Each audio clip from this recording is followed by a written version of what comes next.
এই জমিনে মূলত দল থাকার কথা ছিল দুইটি। কয়টি দল বলেন? একটি হলো হিজবুল্লাহ, আল্লাহর দল, আর একটি হচ্ছে হিজবুশ শাইতান, শয়তানের দল। এই দুইটি দল মূলত এই জমিনে থাকার কথা। কারণ আসমান থেকে যখন জান্নাতুল মাওয়া থেকে যখন আল্লাহ পাক আদম আলাইহিস সালাতু ওয়াস সালামকে পাঠালেন দুনিয়ায়, তার সাথে পাঠিয়ে দিলেন ইবলিসকে।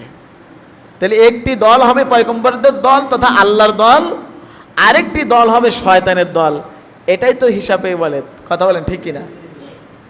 কিন্তু আমাদের মধ্যে কত দল? আমাদের মধ্যে কত দল?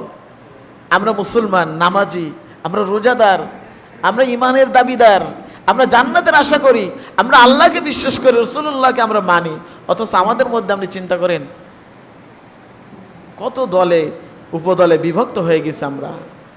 আসলে কথা ছিল তো এই জমিনে একটি দল থাকার কথা ছিল আল্লাহর দল, আরেকটি হলো শয়তানের দল।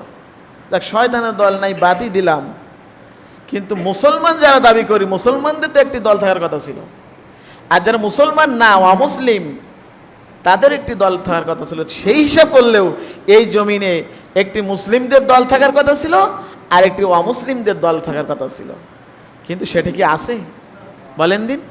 আজকে আমরা দুঃখজনক হলেও সত্য মসজিদে নামাজ পড়তে এসেছি, কিন্তু এখানে যদি আমরা দল হিসাব করি তো এখানে অনেক দলের মানুষ কিন্তু আছে।